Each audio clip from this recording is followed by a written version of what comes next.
Salut à tous, bienvenue dans Demandez le programme. Après Jean-Marc Philibert, après Franck Proust, après Yvan Lachaud, après Vincent Bouget, on reçoit aujourd'hui Julien Sanchez. Bonjour Julien. Bonjour.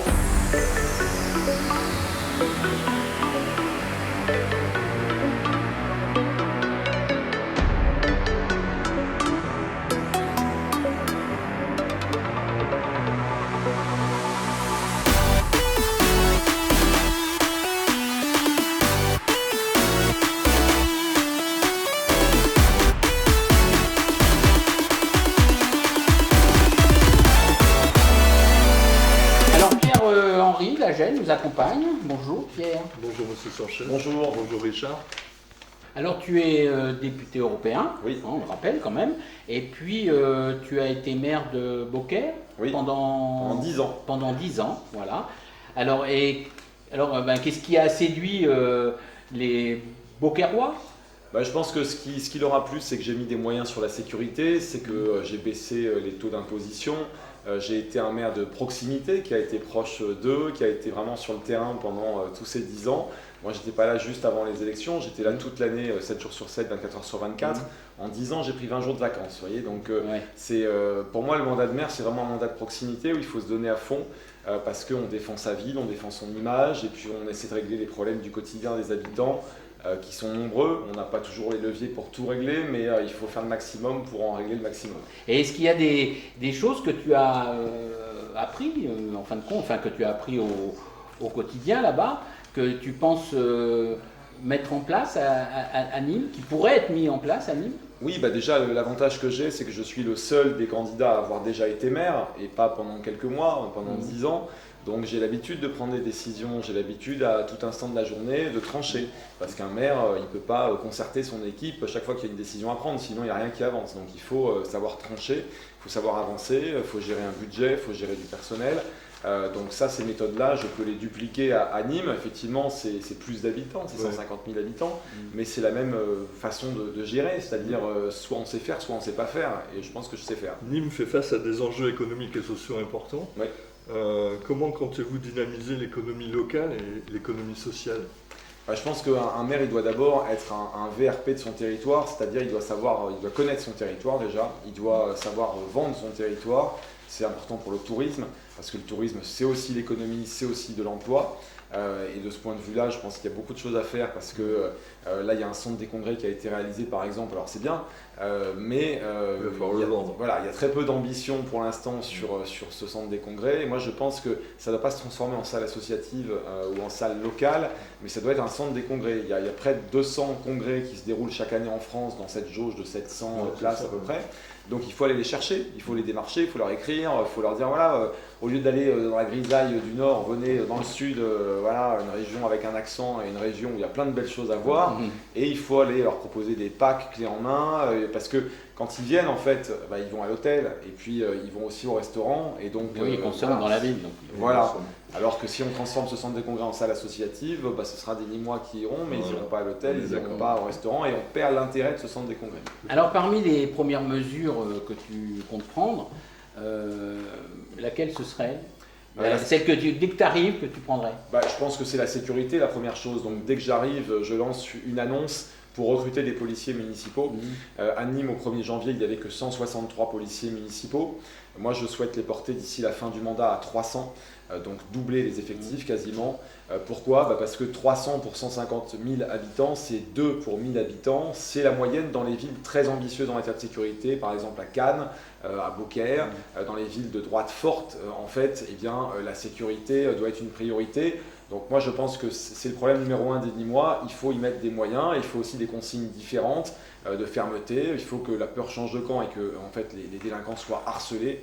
Et puis, dernier sujet, je pense qu'il faut que chaque policier soit affecté à un quartier, parce qu'aujourd'hui les policiers passent une grande partie de leur journée dans la voiture à aller d'un bout à l'autre de la ville quand ils sont appelés. Si on les sectorise par quartier, ils seront moins dans la voiture à se déplacer et ils seront plus sur le terrain. C'est ce qu'ils souhaitent et c'est ce que je souhaite. Concernant le cadre de vie, la propreté, l'urbanisme et les transports, quelles sont vos propositions ? Alors sur le cadre de vie, il y a une mesure déjà forte et importante, c'est de donner des moyens aux comités de quartier. Il y a des comités de quartier à Nîmes qui sont animés par des bénévoles qui veulent faire avancer leur ville. J'ai vu, moi je suis allé dans pas mal de comités de quartier, j'ai vu l'esprit très constructif.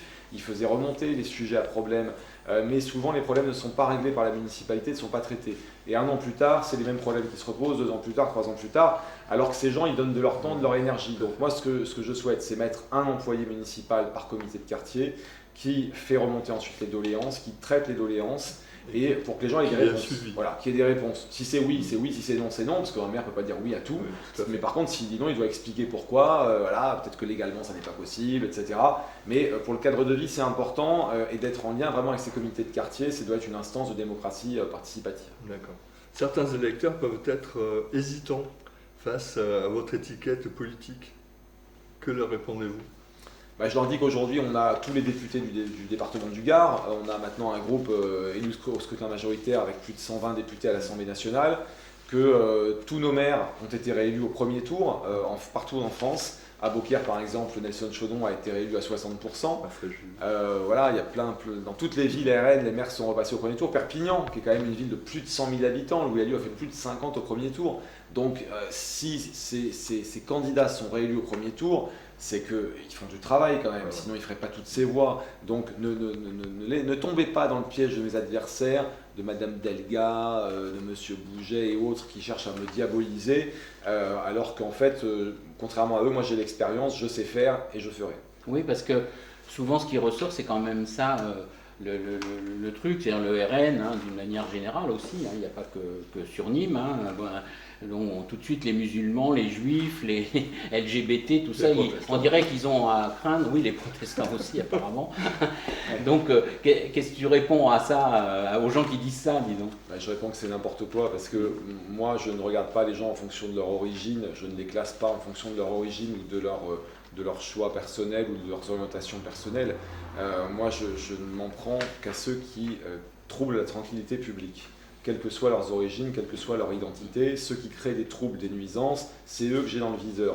Pour le reste, vous savez, j'ai été maire, encore une fois, pendant 10 ans dans une ville de 16 000 habitants où je pense qu'il y avait au moins 2000 personnes d'origine marocaine.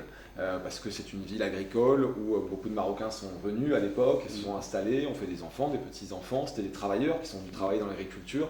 Mais il y avait au moins 2000 personnes de cette origine à Beaucaire, et il n'y avait pas 2000 personnes qui posaient problème, il y en avait 20 ou 30. Donc il ne faut pas généraliser, il ne faut pas mettre tout le monde dans le même sac.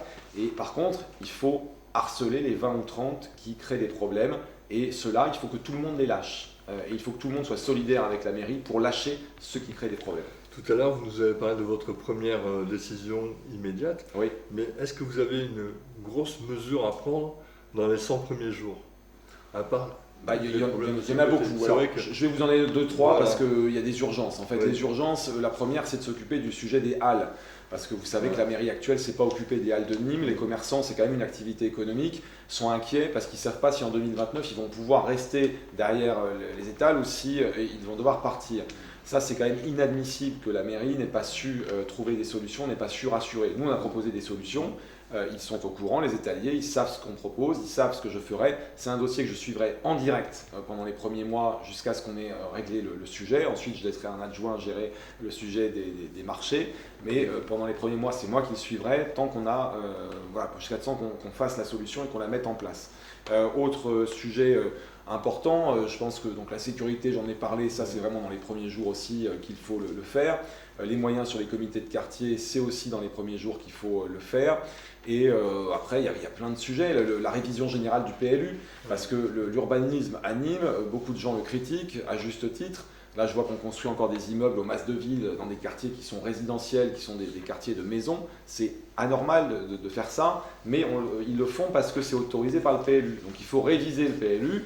Il faut modifier les règles du PLU, interdire parfois les commerces dans certaines rues où il n'y a pas à avoir de nuisances et de problèmes, et donc mieux régler les hauteurs d'immeubles, et ça se fait dans le cadre du PLU. Voilà. Une question, si vous allez vous présenter à l'agglo, oui. Donc vous estimez vos chances de... Je pense que, honnêtement... C'est-à-dire, est-ce que tu comptes être à la fois maire, maire et président d'agglo je souhaite être maire et président de l'agglomération. Pourquoi ? Parce que Ces dernières années, on a vu des guéguerres se faire, pourtant ils étaient sur la même liste, mais M. Lachaud et M. Proust se détestaient, puis M. Plantier et M. Proust se détestaient, et même entre le maire et M. Proust, c'était compliqué. Il demandait au service de l'agglomération, aux employés, il disait c'est insupportable et invivable de travailler dans ces conditions parce qu'on a des ordres et des contre-ordres en permanence. Donc ça, moi je ne veux pas, et je pense qu'en ayant la même personne à la tête des deux, on aura la même dynamique, il n'y aura pas deux versions des faits, ça ira dans le même sens.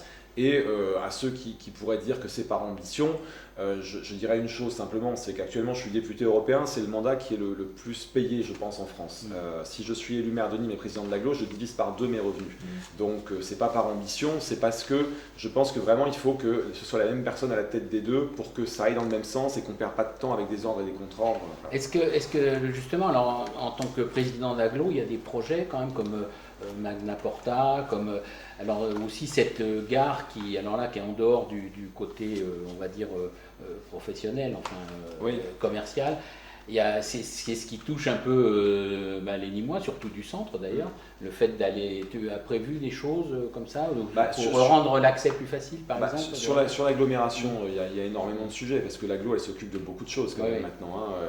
Et je crois que. Il y a des gros dossiers. Quoi, oui, sur le développement économique d'abord, on a la CFE, la cotisation foncière des entreprises, qui est plus élevée de plus de 7 points sur le territoire de Nîmes Métropole par rapport à la moyenne de la France. Donc il faut aller vers une baisse de cette cotisation foncière des entreprises parce que ça n'est pas normal de ne pas être compétitif.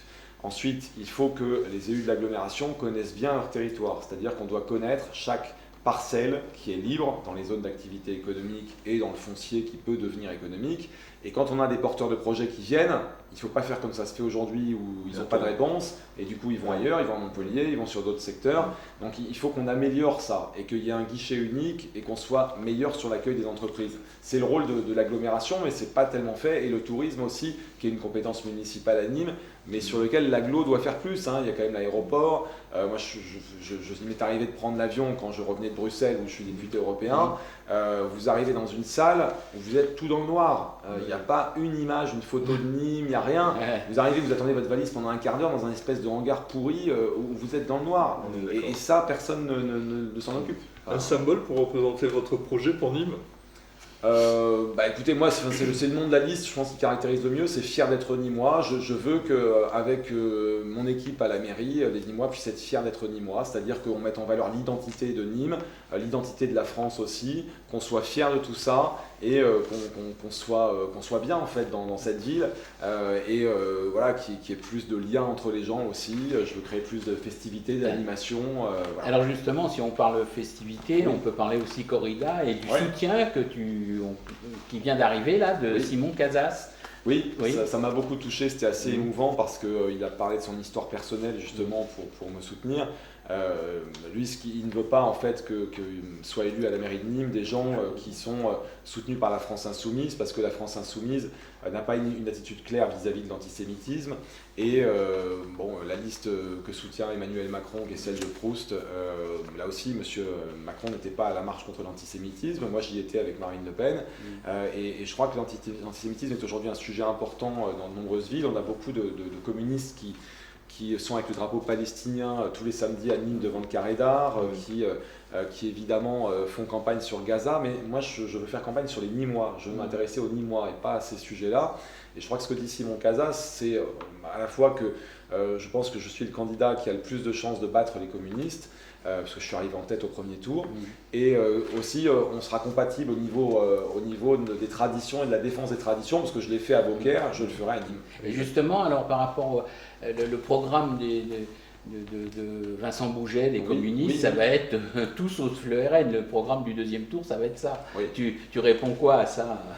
Je réponds que moi je crois que les électeurs nous ont placés en tête, donc les communistes peuvent s'agiter, peuvent dire ce qu'ils veulent, mais je m'en fous en fait. Donc moi je m'adresse aux électeurs, j'ai un programme, je leur ai dit ce que je voulais, je pense que je réponds aux attentes des habitants, c'est-à-dire un maire du quotidien, sécurité, cadre de vie. On pourrait parler aussi des écoles, parce que les écoles, c'est une compétence à 100% des mairies, elles sont complètement oubliées.